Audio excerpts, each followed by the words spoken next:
Nós estamos indo para mais uma sessão exclusiva do Pick of the Week. Os pacientes com DPLC apresentam 2 a 5 vezes mais risco de desenvolver doença cardiovascular. Essa sessão exclusiva do canal do de atualizações científicas diárias de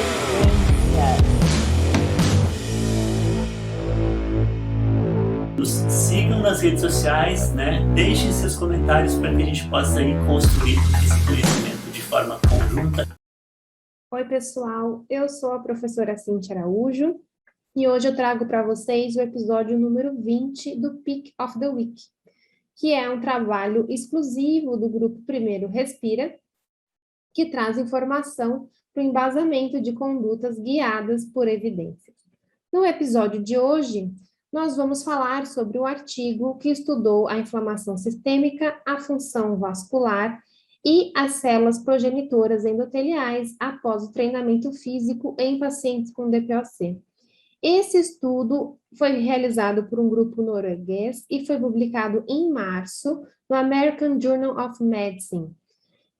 Curiosamente, eles têm uma outra parte desse estudo já publicado que a gente discutiu no Pick of the Week 15. Então, quem quiser saber um pouquinho mais desse estudo, também temos mais informações já no vídeo gravado anteriormente.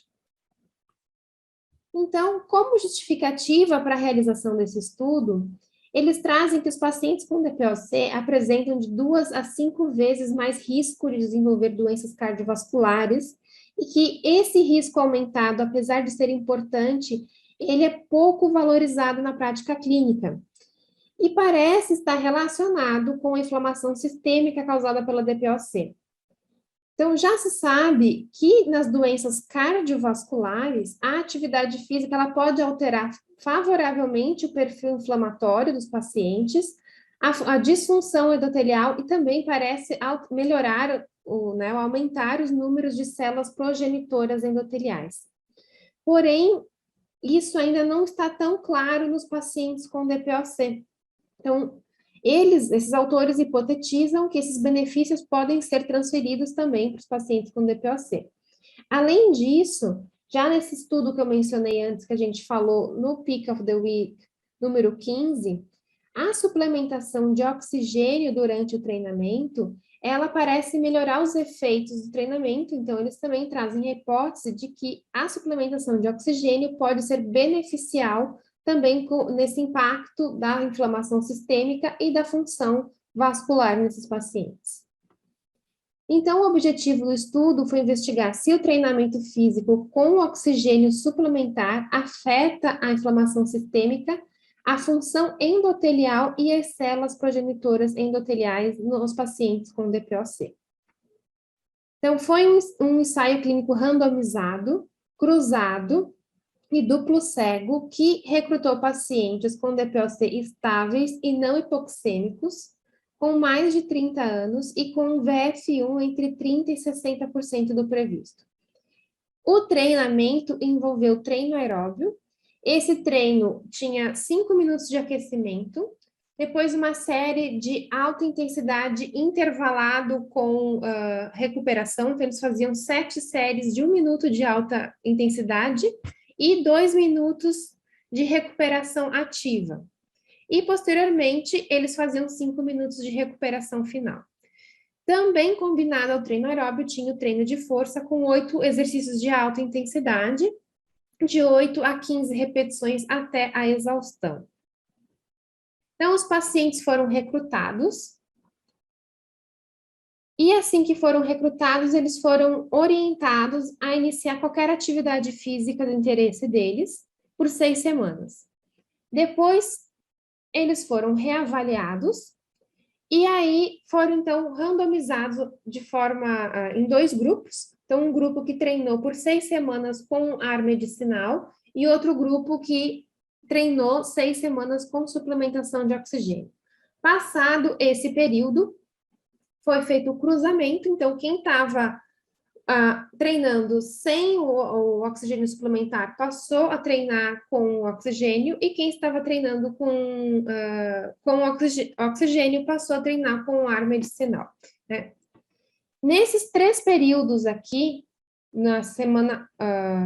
nessa semana do início do treinamento, após o crossover e no final das 12 semanas total de treinamento, então foram avaliados marcadores inflamatórios envolvendo fibrinogênio, leptina, TNF-alfa, interleucina 6, proteína C reativa de alta sensibilidade, leucócitos e contagem de eosinófilos.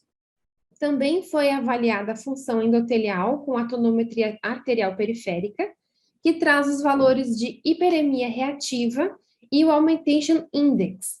Então, eles utilizaram como ponto de corte para caracterizar disfunção endotelial um índice de hiperemia reativa menor do que 1,67. Além disso, também eles avaliaram a contagem de células progenitoras endoteliais iniciais e tardias. Então, eles contactaram para participar do estudo um total de 137 pacientes. 51 não estavam interessados em participar. Após o período naquelas 6 semanas ali de adaptação ao treinamento, houve uma perda de 36 pacientes, e aí depois sobrando 44 pacientes que foram, então, randomizados para participar da parte crossover do estudo. No final, foram examinados, então, 29 pacientes. Então, analisando apenas o efeito das 12 semanas de treinamento, foi notado, então, uma redução na concentração de fibrinogênio e de leptina, enquanto que os outros marcadores inflamatórios permaneceram inalterados durante essas 12 semanas. Também não foi observada alteração na função endotelial desses pacientes, e houve uma redução das células progenitoras endoteliais tardias, enquanto que as iniciais permaneceram inalteradas. E, como foi discutido no Peak of the Week 15, os efeitos na capacidade de exercício melhoraram, e eles melhoraram a carga e o consumo máximo de oxigênio. Então, para mais informação da capacidade de exercício, olha lá o episódio 15 do Peak of the Week. Depois que eles pegaram essa análise da amostra toda, eles analisaram apenas os pacientes que apresentavam disfunção endotelial, ou seja, que tinham um índice de hiperemia reativa menor do que 1,6 no início do estudo. Então, 13 pacientes tinham a disfunção endotelial, e esses 13 pacientes tinham uma capacidade de exercício inferior aos que tinham a função endotelial preservada no início do exercício. Nesse subgrupo com disfunção endotelial, o fibrinogênio, a leptina e o TNF-alfa diminuíram ligeiramente, porém sem significância estatística, enquanto que os eosinófilos foram significativamente reduzidos após as 12 semanas de treinamento. Os pacientes com disfunção endotelial tiveram um aumento, isso significa uma melhora do índice de hiperemia reativa, atingindo valores acima do ponto de corte para a disfunção endotelial. Por outro lado, o Augmentation Index também aumentou, o que é um pouco paradoxal, né? E os autores discutem que pode ser um efeito confundidor do treinamento de força. Nesse subgrupo também não teve alteração nas células progenitoras endoteliais, porém teve um comportamento, uma tendência de comportamento similar à amostra total. Quando analisado apenas o efeito da suplementação de oxigênio, foi visto então que ao suplementar com o O2, houve praticamente uma melhora duplicada do efeito do treinamento na taxa de trabalho e no VO2 pico desses pacientes, né? Então, teve uma melhora importante, adicional, com o efeito da suplementação na capacidade de exercício desses pacientes.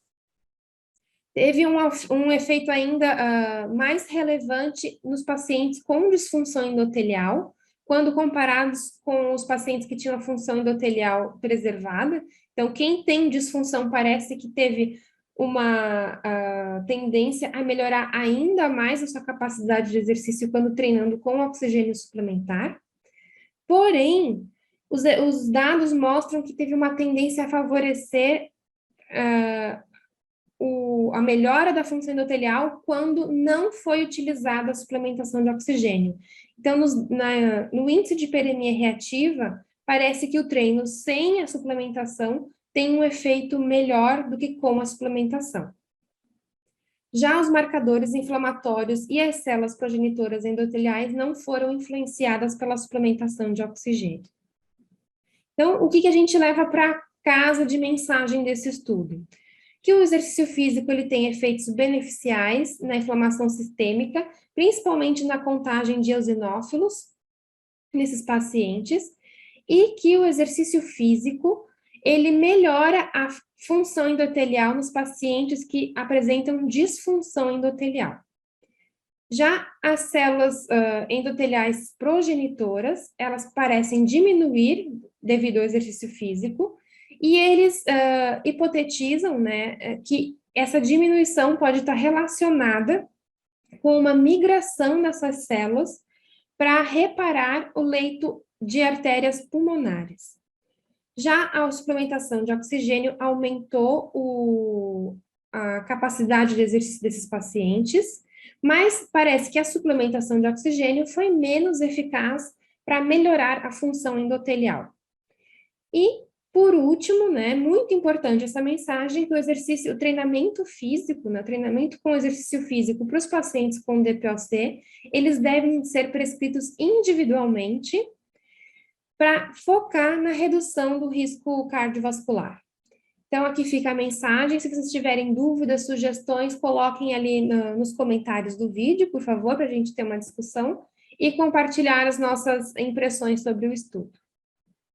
Então, convido vocês também a seguir a gente nas redes sociais, a acionar ali, a ativar as notificações para vocês receberem as novidades do nosso canal. Então, toda semana a gente tem um artigo para que a gente seleciona para discutir aqui nos episódios do Pick of the Week. Então, até a próxima, obrigada pela atenção de vocês, até mais.